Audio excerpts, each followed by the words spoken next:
what about silver? How do you see that?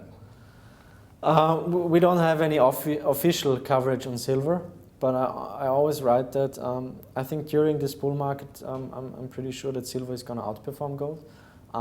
Silver is extremely volatile, as we've seen recently, but it's just normal. I mean, silver was up by I think 170% since August, and up by 60% starting this year. So it's just normal that there has to be a correction, which is just healthy and normal for the big trend. I'm not sure if we go back to a gold-silver ratio of 1 to 15, as many people argue, because you had a really low ratio between gold and silver during the bimetallism time, and I think afterwards market kind of chose gold as the preferred steward of wealth. Exactly, yeah. I think people should hold both, but for me, I'm kind of, I think that people should hold of their allocation of precious metals, like 2/3 of gold and 1/3 of silver. Yeah.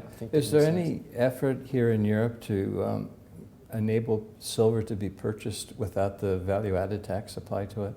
It seems like it's a real detriment to have people save sound money when they have to pay this huge tax I don't think on so. silver. I think they would probably it's probably easier to introduce taxes on gold. So I think that's the possibility is higher. Let's hope they don't go that way. I mean, it took long enough for them to take the tax off of gold, which I guess they did in 2000 or shortly thereafter, Yeah. You know, with the euro. Let's hope that they don't regress and go back that way. You know, you live and work in Vienna. What's the situation these days with Eastern European debt? Is it still unresolved? Are there still problems there that have yet to be recognized? There are definitely still problems, but we're seeing that the over-indebtedness is not a big problem in Eastern European countries. So they don't have a history in buying credit-financed cars or leased cars, or they don't buy like a TV set on credit like we are doing it, or in the US it's done. So therefore, their debt levels are just way lower than in the Western countries, and most of the time when I'm talking to our clients in Eastern Europe, they've got a really high affinity towards gold because they don't have a long history in investing in mutual funds or single stocks or bonds. So they know what gold is about and they understand it, and for them it's also, most of the press coverage from my reports always come from Eastern Europe, so it's a big market for gold. And yeah, therefore I think Mr. Krugman said like two years ago that Austria is gonna get bust because we've got a really high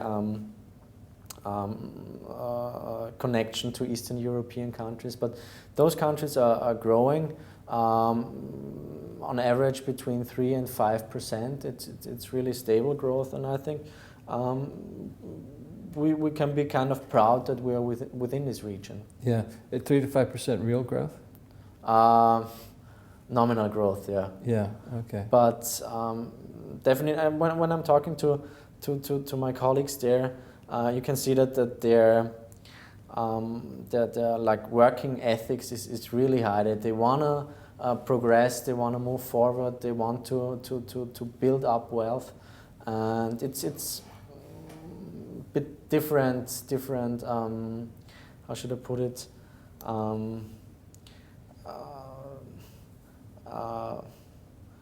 What's the perfect word? I don't know.